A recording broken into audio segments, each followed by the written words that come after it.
Welcome to Badass Stories from Byzantium, a podcast where I tell the whoa and WTF parts of the Byzantine Empire's history, an underexplored and often overlooked subject in Western popular culture.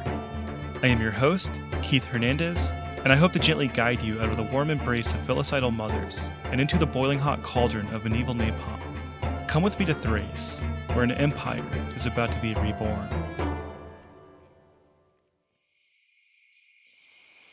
Cool sea air whispered overland into a still night. The Marmara gave these gifts frequently, and Alexis's men were thankful for them. The old general himself was spent from the day's march, but his spirits lifted when he saw the city before him. What's more, the walls appeared almost completely undefended. His orders were to attack the gates and scare the treacherous Latins within, then move along. But he thought just maybe this could be the night it happens. With his small force, he could stir the embers and awaken an empire that had been gone for 60 years. Was it a trap? Did the foes inside catch wind of his plans? He thought of his ancestors. Their deeds followed them into eternity, and because of them, so too would the Roman Empire. Suddenly overcome with resolve, Alexis ordered 15 of his best men through an opening in the walls. From there, they overcame the few soldiers that manned a nearby gate and opened it. The general and his men poured into the city, much to the shock of its Latin inhabitants. These Italians ran to and fro, in fear of the fate that awaited them. Some dressed themselves in monks' robes, and others did their best to hide. Latin Emperor Baldwin II barricaded himself into the great palace until help could arrive. The city garrison was indeed nearby, and Alexis knew it. To prevent their return, he ordered the attackers to burn down all the houses along the shore, starting with the Venetian residences, to make it seem that the city had been more thoroughly ravaged than it was. Not long after the fires were set, the Latin fleet of Dromans and Tyrenes returned from a fruitless raid against the Byzantine-held island.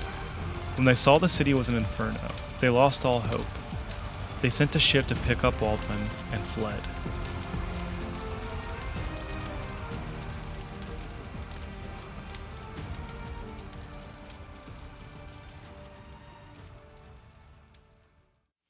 The news traveled across the Sea of Marmara to Nicomedia within days.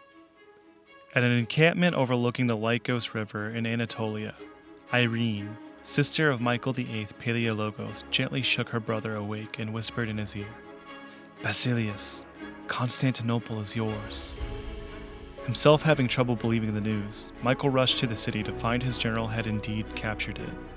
He entered Constantinople August 14th through the Golden Gate, and brought with him an icon of the Virgin Mary, who was believed to be the protector of the city.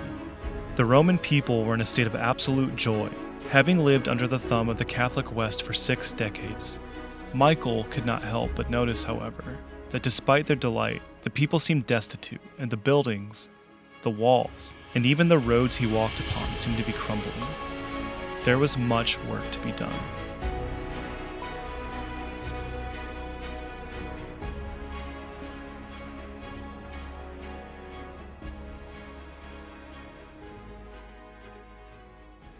I wanted to begin today's episode off with this story that comes down to us from 13th century Byzantine historian George Acropolites, because I feel it speaks to the shock and optimism that came with the reclamation of Constantinople and the rebirth of the Byzantine Empire. It also shines a light on the longing both ruler and ruled felt for the empire's return. The Byzantines, however, had a long and hard road ahead of them. I wish I could say things would get better, but this high point would soon come to a close. Ushered in by dynastic strife, civil war, famine, plague, and invasion from all sides. There would be small moments of glory, but these moments would be overshadowed by losses. This is the second part of a 3-part series dealing with Byzantine identity in the context of the empire's decline. As I previously said, my goal is to examine who the Byzantines were and how they experienced the end, and where they went afterwards. Likewise, today's episode will be told in 3 parts. First, I will take a bit of a deeper dive into Roman ethnicity, and then tell some of the general goings-on, mostly from a political and ecclesiastical standpoint, from 1261 until about the mid-15th century, a span of time characterized by infighting and territorial decline due to opportunism on all sides of the Byzantine Empire. Naturally, this will entail the points of view of those in charge or near the top of society. but I will pepper in voices from those at the bottom. The second part will take place during the decades leading up to 1453, when I will zoom in more so on the socioeconomic and ecclesiastical points of view of the everyday Romans, so we can get a clearer sense of what they thought and experienced at the end of Byzantine autonomy, or what was left of it. In the last part of today's episode, I will detail the final fall of Constantinople. One last thing before we get into it. I have to make a correction to something I said in the last episode. I said the Latins of the Fourth Crusade began their siege of Constantinople on June 5th, 1203. No, the crusading army did not travel back in time. It was an error. The date the siege began was actually July 5th, 1203. I will do better from here on out, but please feel free to let me know if I make any mistakes. You can reach me on Twitter, Facebook, or Reddit, all under Badass Byzantium, or email me at badassstoriesfrombyzantium@gmail.com. Okay, let's begin. It's 1261, and the Byzantines have risen from the ashes. Having forever lost large swaths of land, people, and prestige, Eastern Rome is finally and irrefutably no longer an empire. Not only that, but an argument can be made that it hasn't been an empire for some time leading up to the Fourth Crusade, highlighting the disconnect between the glorious past and the present circumstance. In fact, historian Anthony Caldelis has made one such argument. According to Caldelis in his book Roman Land, an empire requires an ethnic group ruling over other ethnic groups that are quite large in proportion to their rulers, or in the case of Byzantium, a hegemony of Romans over others. During Republican and Imperial Rome, when the empire stretched across the Mediterranean Sea, this was very much the reality of the day.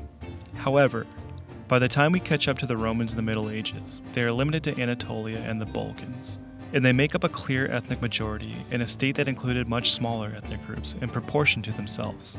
Therefore, Caldelis argues, Byzantium was much more akin to a homogeneous nation-state rather than an empire in its later days. Speaking of which, I want to clarify the Romanness of the Byzantines I talked about in the last episode. There are two things that I said that could use some honing in on. First, I said the main identifier, what made anyone Roman, was their allegiance to the emperor. While technically correct, I fear I've minimized the role of Roman ethnicity, which was distinct from the many other ethnicities that existed within the empire. I touched on this with historians Helene Arweiler and Angeliki Leu's Quintessential Eastern Roman, a Greek-speaking Orthodox Christian male of Greek ethnicity. The last phrase in the statement is one that needs more explanation, because that Greek ethnicity should really be framed as Roman ethnicity. The belief that Eastern Romans were actually Greek is a tradition that was started in the Middle Ages, in an attempt by the medieval West to deny Roman identity in the East. There were many motivations for doing so, competition for the imperial title being chief among those. The word Byzantine itself is a part of this tradition, though it is the internationally recognized term for the Eastern Roman Empire, and the term that most easily identifies the time period and the people to which I refer. However, these people did not call themselves Byzantines, as they understood themselves to be the continuation of the Roman Empire. One only needs to look at the Byzantine sources to see they did not merely call themselves Romans, but were Roman. They shared a common ancestry that went back to Republican Rome, a language, a religion, a fashion, and perhaps most importantly, a sense that they were different from all other peoples around them. To be clear, when I say ethnicity, I do not mean race. In fact, ethnicities were social and cultural constructs, constantly changing, and sometimes, as in the case of the Romans, die out. So before I stray too far off course, let's get back to my original point, that the Byzantine Empire, or lack thereof, was a far cry from Imperial Rome when it burst back into existence in the 13th century. To recap from the last episode, the Byzantine Empire had been fragmented by the French and Italian participants of the Fourth Crusade. These Latin adversaries created many principalities and kingdoms, all of which swore fealty to the Latin Empire, based in Constantinople. Meanwhile, the remnants of the Roman people had fled west and east. Those who fled west made up the Despotate of Epirus in northwestern Greece. Those who fled east made up the Empire of Trebizond in northern Anatolia, along the Black Sea coast, and the Empire of Nicaea in northwestern Anatolia. The former would continue as a separate state all the way until 1461, and the latter would return the exiled Byzantine Empire to Constantinople in 1261, after half a century of warring with the Seljuks, the Latins, and the Despotate of Epirus. A quick glance at the rebirthed so-called empire would leave much to be desired. It was now limited to western Anatolia, Thrace, Macedonia, and parts of the Peloponnese, as well as several islands in the Aegean Sea. The capital too was underwhelming, as its infrastructure had fallen into ruin over the decades of Latin rule. Beyond the empire's borders were the Serbs and Bulgars, ever hungry for expansion into the Balkans. Small lordships known as beyliks that sprang up in Anatolia after the disintegration of the Seljuk Empire, and the French and Italian West bent on revenge. For Emperor Michael VIII, who had possibly done himself more harm than good by blinding and disposing of his 10-year-old co-ruler, there was indeed much work to be done.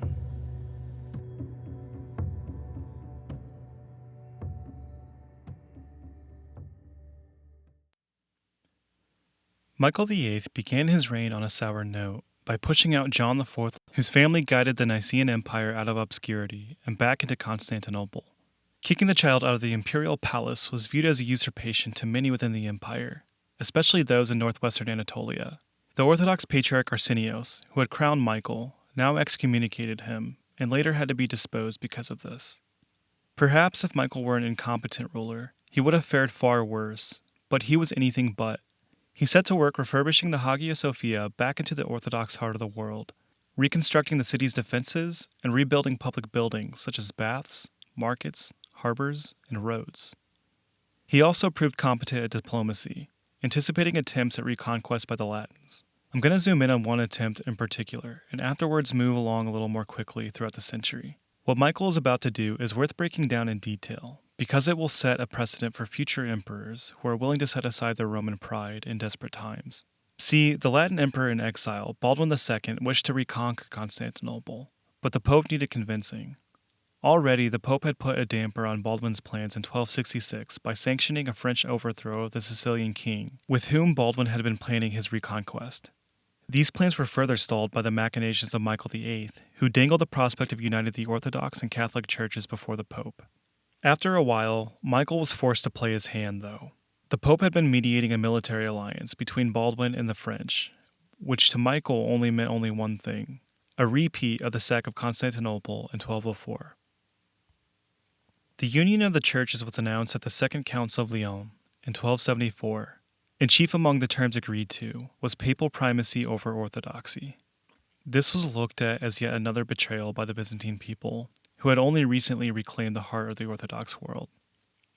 Perhaps more pressing for Michael, though, was the diminishing return his investment had given him. It became worthless as a deterrent when a new French-friendly pope was elected in 1281.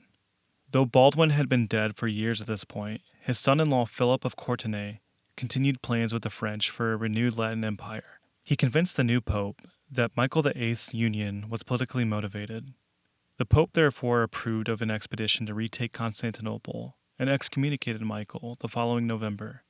But in a final stroke of genius, Michael allied with the former Sicilian king's son-in-law, whose family had been ousted by the French, and helped fund an invasion of Sicily, causing the French to cancel their trip east so they could focus their efforts at home.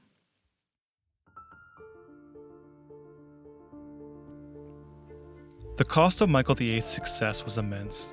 High taxes were needed to rebuild, and the union between the Orthodox East and Catholic West, short-lived as it was, greatly alienated the imperial palace from its people. Despite the fact that he saved these very people from Latin conquest, the Council of Lyon represented a new low for a Roman emperor. To drive this point home, Michael was denied a proper Orthodox burial. Only when times grew desperate would such appeasements be made, followed swiftly by anger from proud Roman subjects. To say his son and successor, Andronikos II, had a lot on his plate was an understatement. The first task was easy at least. He denounced the Council of Lyon. Unfortunately, he was not the competent ruler his father was.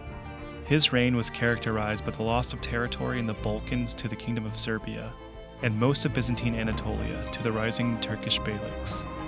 There were only a few Roman holdouts in the northwest of the peninsula by the end of his reign. Another legacy Andronikos II left behind was a gift that would keep on giving over the next century: civil war. The grandson of Andronikos II, Andronikos III, would vie off and on with his grandfather for sole rule throughout the 1320s. after a particularly brutal civil war in which the Bulgarians backed the younger Andronikos and the Serbians backed the elder. The younger won out in May 1328. Andronikos II would abdicate and die in 1332 as a monk. So, a successor rebels. Both sides use foreign armies. These foreign armies take advantage of the chaos to make territorial gains for themselves, and the victor inherits a weaker and smaller empire.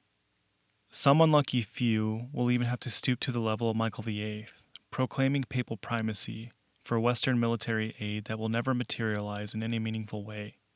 This cycle will repeat itself over and over again in the 14th century. All the while, the last of the Anatolian cities would fall in the 1330s to the rising Ottoman Beylik, and a massive amount of territory in the Balkans would shrink to the Kingdom of Serbia around the same time. To have been a Roman subject outside of Constantinople at this time would have been a nightmare. If the forces from outside the empire, combined with the pressures from within, weren't enough to completely break the sick Byzantine state, nature itself would try its hand. The Black Death would come in the summer of 1347, and 8 more outbreaks would occur between the 1360s and 1420s. Now, I really want to get into the Black Death. So much so that I'll be making an episode just about it. So for now, I'll only stick to some key points and how they factor into the story. If you don't know, the Black Plague was the second and most well-known of the 3 major bubonic plague pandemics in history. Like its predecessor, the Plague of Justinian, which I covered in episode 1 of Badass Stories from Byzantium, it killed tens of millions of people, if not hundreds of millions, and wrought incomprehensible misery to the medieval world. For the Byzantines, it was an accelerant to their already dire situation.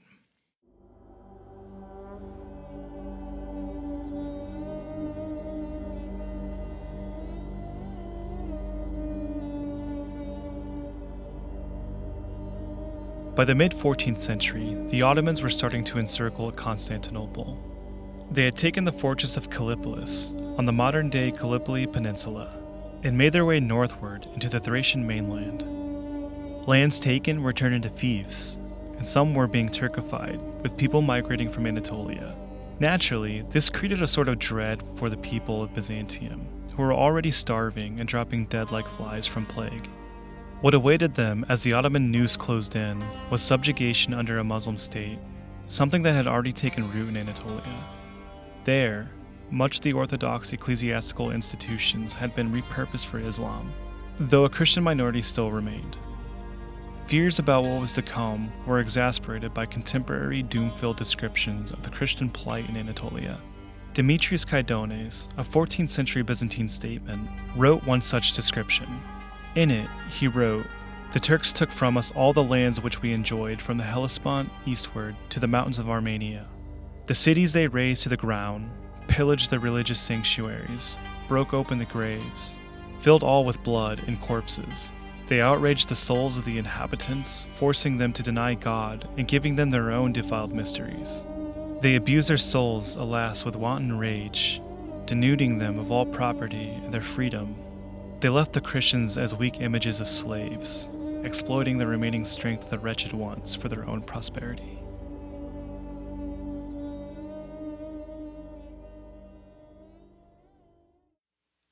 Though the Byzantine state made attempts to reverse the Islamization of Anatolia and elsewhere in the 14th century, the arguments in favor of keeping the Orthodox faith were overshadowed by the military and political success of the Muslim Ottomans. Even at home, the prospect of converting grew more appealing every day. As it became clear, descriptions like the one I just read did not necessarily match the reality of the situation. People from the Christian minority that remained in Anatolia were still able to practice and exercise influence through their religion. They could trade, administer, and even rise to high positions in society.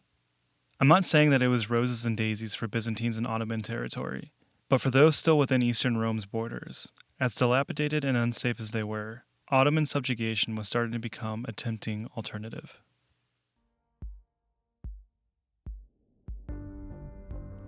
The latter half of the 14th century would see the Ottoman noose tighten even more until subjugation became the only alternative. The Ottomans, now under Murad I, eyed Adrianople, the empire's third most important city, The enemy was now far too close to the capital, enough for desperate measures to once again be used. Byzantine Emperor John V sought help from the west, offering another union between the churches, and his son as a papal ward. But this time, the Pope didn't budge. John then appealed to his cousin, Amadeus IV of Savoy, a vassal of the Holy Roman Empire, to launch a crusade against the Ottomans. In an act that was against the grain for Western leaders at the time, Savoy agreed and took back Gallipolis for the Byzantine Empire. The two then plotted on how they could appeal to the West to help Byzantium out of its dire situation. The Pope, still not open to reconciliation, conceded that an imperial visit would still be welcome. John V nonetheless traveled to Rome, perhaps because of the loss of Adrianople in 1369, and while there renounced orthodoxy in favor of Catholicism. He would do so again in a public ceremony 3 days later, on the steps of St. Peter's Basilica. Not even Michael VIII had stooped so low, but John V was running out of options. Still, the Latin West was uninterested in stopping the Ottoman menace. A Serbian defeat to the Ottomans in 1379 forced many of the surviving lords who had previously made gains in Macedonia and Thrace, at the expense of the Byzantine Empire, to become vassals to the Ottomans. John V, who had just returned to Constantinople, saw the writing on the wall and entered into vassalage before he and his people would be forced to suffer another humiliation.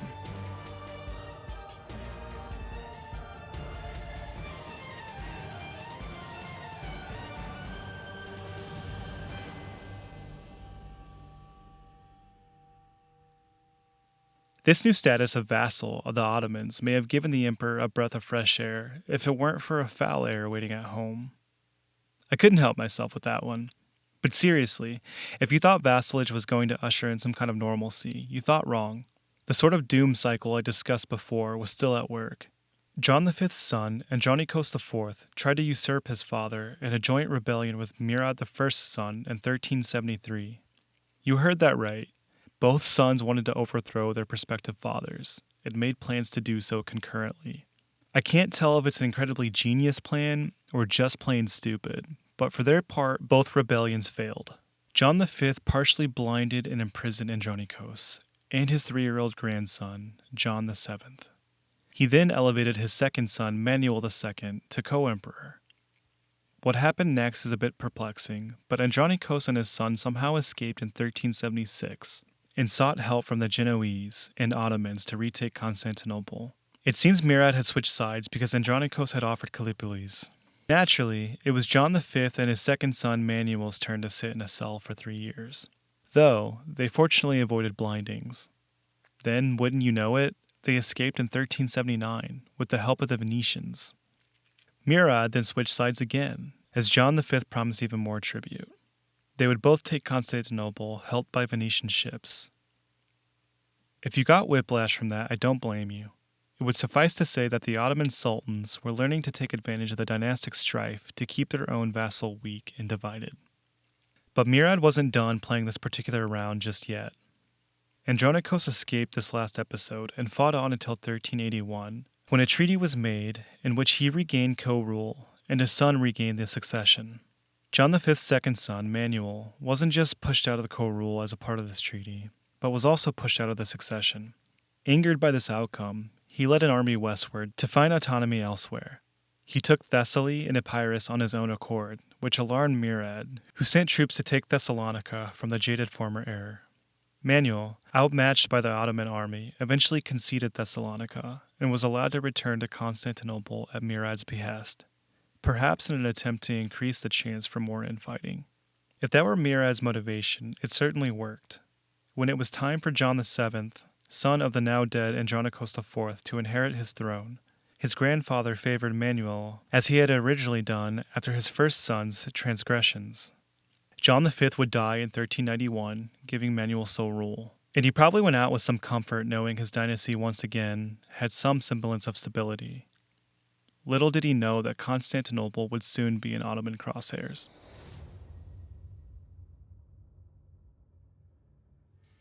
In 1394, Manuel and his estranged nephew entered negotiations on the succession in an attempt at reconciliation. This angered the new Ottoman Sultan, Bayezid, who felt his authority was being undermined. He was so angry upon hearing the news that he called for Manuel's execution, but later recanted the order.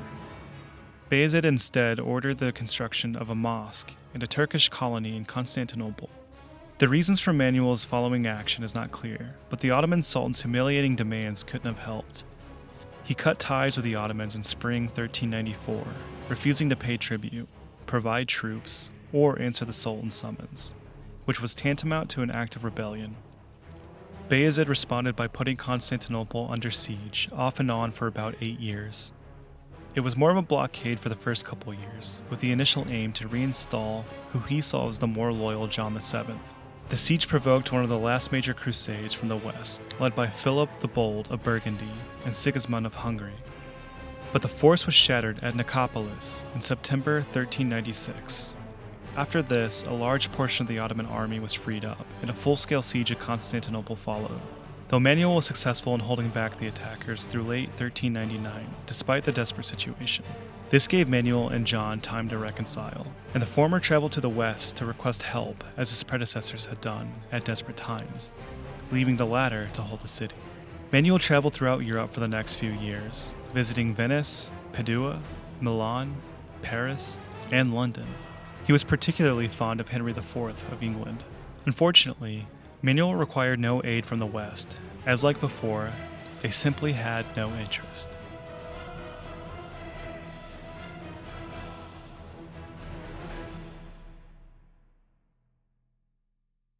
Intervention would instead come in 1402 from the east in the form of Tamerlane, who smashed the Ottoman army and captured Bayezid at the famed Battle of Ankara. For those of you who don't know, Tamerlane was the founder of the Timurid Empire, a Turco-Mongol state that encompassed modern-day Afghanistan, Iran, and Central Asia. It was no secret the Ottomans were in the path of the Timurids. In fact, John VII had been negotiating with them since 1401, offering Byzantine assistance against the Ottomans. The fragmentation that followed was more than the Romans could have hoped for. The siege was lifted, and the following treaty in 1403 absolved the Byzantines of their vassalage to the Ottomans. In addition, the Romans were given back Thessalonica, Mount Athos, and a stretch of land along the Black Sea coast from Constantinople to Mesembria, and a few Aegean islands.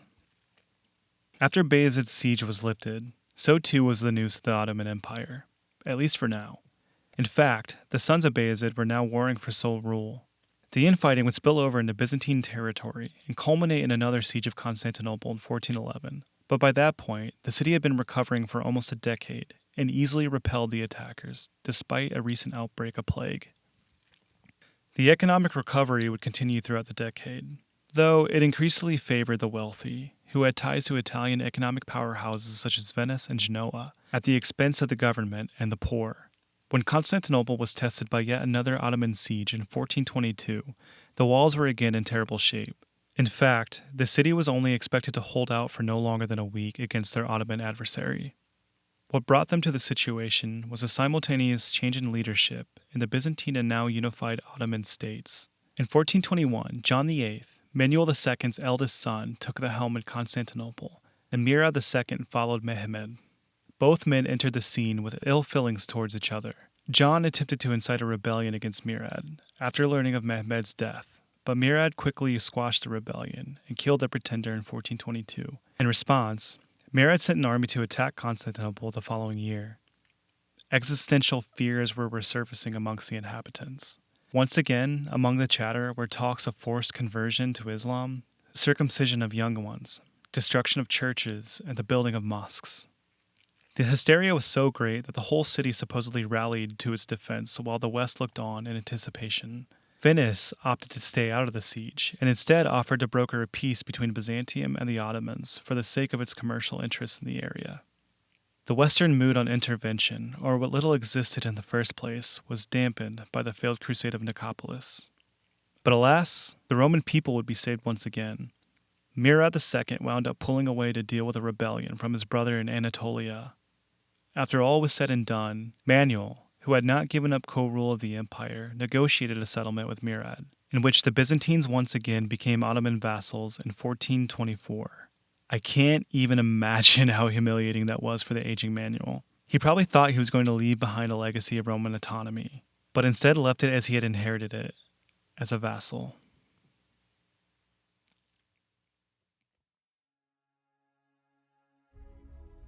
Despite the bad blood, Murad II left the empire at peace. Manuel II died in 1425 and left sole rule to John VIII. It would not be until 1451 that Constantinople would again come under threat from the Ottomans. During the ensuing years, Constantinople prospered, while the rest of the empire was in chaos. The Morea, a Byzantine territory in the modern-day Peloponnese, was ravaged in 1423. Further north, the inhabitants of Thessalonica starved as a result of a siege in 1422 by Murad, so much so that the Byzantines gave the city up to the Venetians, who themselves gave the city up to Murad in 1430. Eastern Rome's second city was plundered for 3 days as a result of its refusal to surrender. After the 3 days, captives who could not afford ransom were sold into slavery. By the time Murad had started reconstructing the city, it had only around 2,000 people left. Constantinople, meanwhile, was becoming a major trade hub once again. Italian merchants, who were hesitant to resume trading activities in the 1390s, came back to the city in large numbers in the 1420s, leading to even more wealth for a select few. The rise of an Italian mercantile presence in the city also sparked anti-Latin sentiment, especially among Byzantine merchants, who instead of profiting, as did the aristocratic class, were shoved out of their own markets. Economic recovery in this instance, therefore, meant the few who were rich got richer, while the rest of the population stagnated, if not declined. Visitors during this time noticed the widespread poverty, noting the ragged look of the people and the lack of good soldiers. A sort of stance started to take shape amongst the downtrodden in the city, who viewed the Ottomans in a more favorable light than the Latins. Some Constantinopolitans saw the resumption of vassalage to the Ottomans as submission from an ideological standpoint. Some took this idea further and converted to Islam, taking the Ottomans' political and military dominance to mean their religion was the right one. On the other side were those who profited from Italian relationships and therefore abhorred the notion of Ottoman subservience. They were doing just fine hoarding their wealth in Italian banks and helping Italian merchants skirt much-needed customs duties. And of course, like any hot-button issue from time immemorial, there were the thousands of undecided people in between.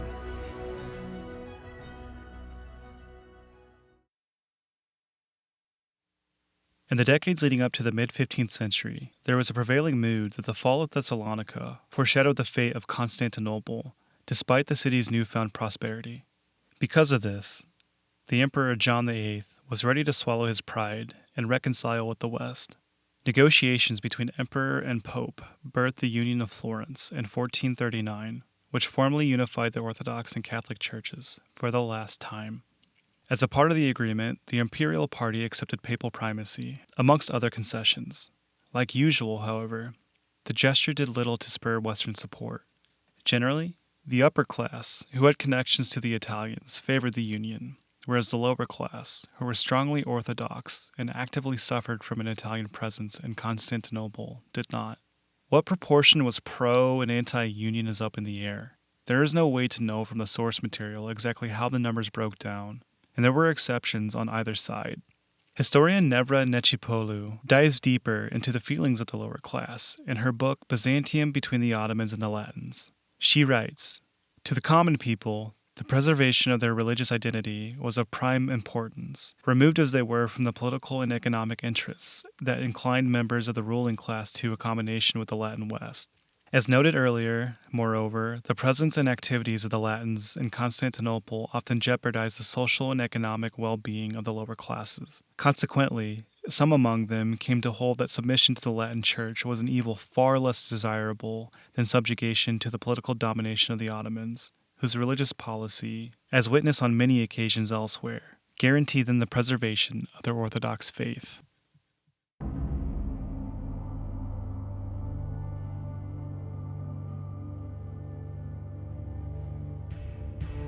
There was some hope elsewhere that the Ottoman tide could be stemmed. Central European resistance to Ottoman expansion had been picking up steam in the 1440s, and culminated in another crusade in 1443 led by the Kingdom of Hungary and the Kingdom of Serbia, among other participants. While initially successful enough to negotiate an armistice with Murad II in summer 1444, the Hungarians alone broke the peace the following fall. They were smashed by the Ottomans, and so too was the idea of organized Central European resistance. This failed crusade weakened the position of the Unionists in Constantinople, as did the fall of the Venetian-held Thessalonica decades earlier. Some even joined the anti-Unionists after 1444. The fact that John VIII was buried in 1448 without Orthodox honors, just like Michael VIII, speaks to the growing power of the anti-Unionist movement. He was succeeded by his brother, Constantine XI, who forewent the coronation ceremony by the Unionist patriarch. He was the only Byzantine emperor to ever do so. All of this while Murad II died in 1451 and was succeeded by his son, the 19-year-old Mehmed II, or better known as Mehmed the Conqueror, who already had widely known plans for taking Constantinople. All he needed was a casus belli.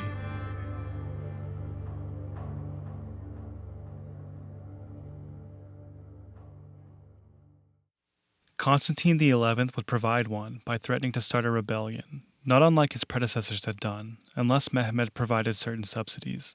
The Sultan went to work shortly thereafter, building a fort along the Bosphorus, meant to control traffic, and from which to launch an attack.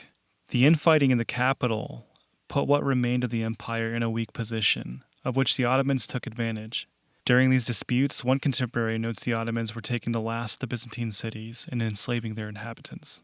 The Roman people, tired from their impoverished state, turned to God for salvation, despite the fact that many assumed he had abandoned them because of the Union of Florence. Adding to the disparity was the fact that the city was cut off and lacked money and soldiers to defend itself. Western states such as Venice even had factions within itself that considered abandoning the city to its fate. In fact, Venice and Genoa almost completely stayed out of the conflict until the former sent a fleet of ships in a gesture that would prove too little, too late. The Pope, in his own laughable gesture of good faith, sent a measly 200 men. There were small exceptions, however, including a Genoese soldier called Giovanni Giustiniani, who brought with him a couple ships and several hundred soldiers. The city, for its part, could only count on 4,773 Roman men and 2,000 foreigners capable of fighting, figures the emperor chose not to reveal. 15th century Byzantine historian George Safrancis, who claimed to have personally tallied the numbers of the defenders, estimated the Ottoman army to be 200,000 strong. This surely was an exaggeration, but whatever the true number, there were enough men and ships in the besieging force to surround the city's 18-mile circumference.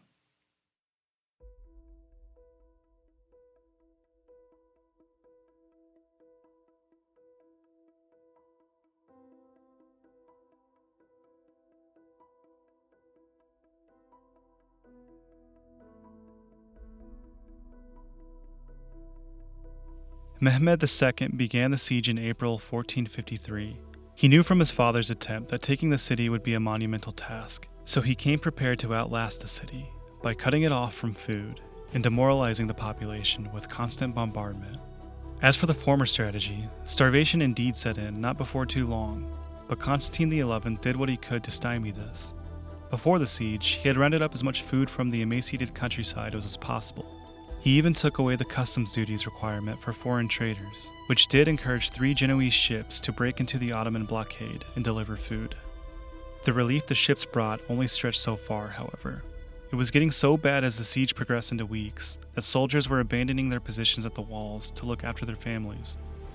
Lack of pay forced others to find work wherever they could, though it is doubtful there were many options left.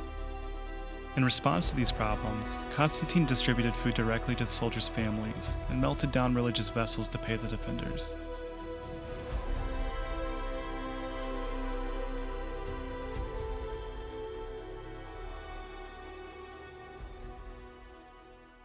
Money had been tight even before the siege. The famed Hungarian cannon maker Urban had abandoned the capital due to lack of pay, choosing to join Mehmed II instead. This would be a fateful loss, as the great Theodosian walls that were once capable of withstanding any land attack initially seemed defenseless against Mehmed's cannons, the largest of which could fire 1,400-pound balls.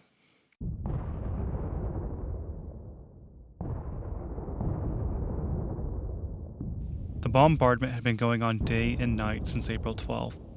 No one in the world had before witnessed anything like it. One account describes the chaos it caused. The noise from the constant explosion threw the city into confusion, while our walls and towers were shaking with vibrations.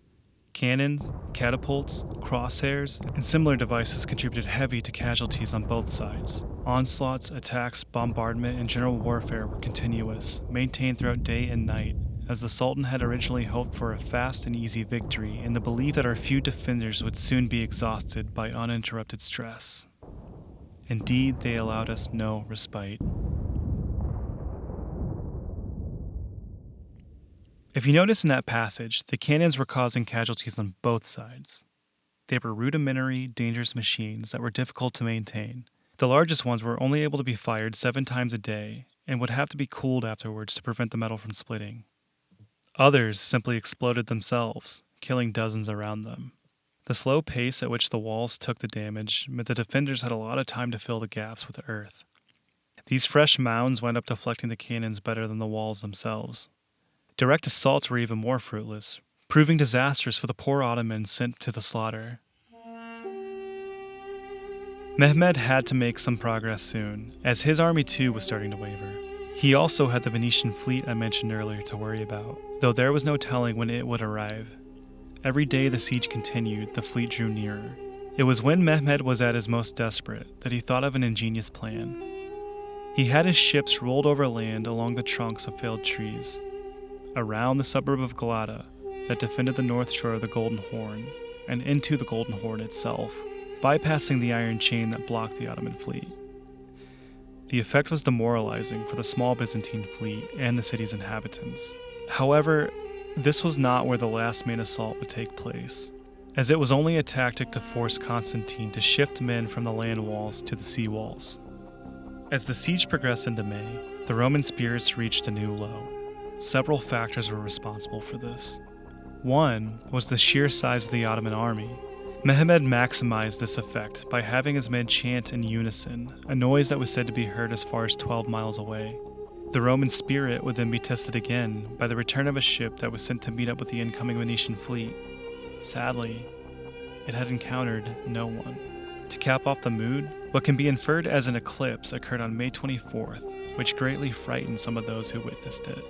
Under the circumstances, they took it to be a portent of doom. They weren't far off, for their doom would come in 5 days.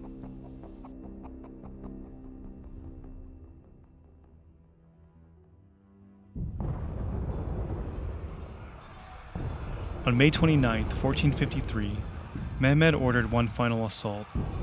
While a general assault would occur all along the land walls, he hoped to overwhelm the defenders at a breach in the wall's weakest point in 3 waves. The Romans smashed the first 2 waves, but the third would prove more formidable, as it was made up of the Ottoman Janissaries. I visit historian Jonathan Harris, writing in the End of Byzantium, to set the scene. Only now, after several hours of fighting, did Mehmed send in his best troops, the Janissaries. Resplendent in all their tall white turbans, handpicked and indoctrinated from childhood, these men were prepared to die for their sultan. Mehmed personally led them forward until they reached the moat, whereupon he prudently fell back, while his elite fighters came on like wild beasts, and hurled themselves against the stockade. There was a bitter struggle as they grappled with Giustiniani's men. Now, these were not the musket-toting Janissaries you're used to seeing images of, not yet at least. But interestingly enough, some of them did wield firearms.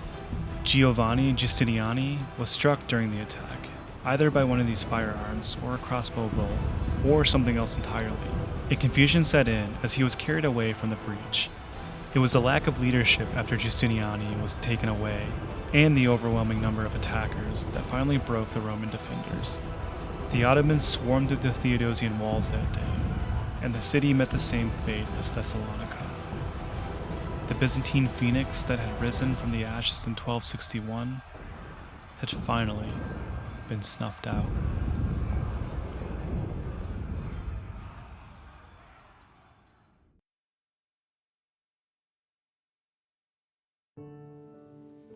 By the 15th century, it was clear the Eastern Roman Empire was living on borrowed time. With their endless cycle of civil war and outside opportunism, it was an amazing feat it survived its last 100 years. I found myself a little frustrated at times reading over the history from 1261 to 1453, because from my standpoint, almost 700 years later, I can see the cycles playing out. I kept asking myself, why couldn't the emperors and their heirs see it? Didn't they know they were writing their own doom? But I've since been reminded I'm writing on the backs of giants. I have the benefit of hundreds of historians who have quantified, contextualized, and told the stories from the previously unheard voices. The future for the Roman people, although framed in fatalism, especially towards the end, was not as concrete as it seems in hindsight. A closer look at a part of their doom cycle will reveal that. You see, when times got tough, the emperors held out hope that someone, anyone who shared their Roman ancestry, would save them, because they believed they were worth saving. By the way, I don't say that because I don't believe they were worth saving. I do. It's fascinating to think of the countless ways this world would be different had Constantinople continued on as a Byzantine bastion. But my point is they probably had no idea that when they looked into the blackness that is tomorrow, that the Roman Empire would one day cease as a political entity. Unfortunately, with the fall of Constantinople, it did. But for the people who made up that political entity, the ethnic Romans, all was not lost. The Renaissance and the discovery of the New World by Western Europeans accelerated the pace at which the old one was changing. But these Romans would remain Romans for quite some time.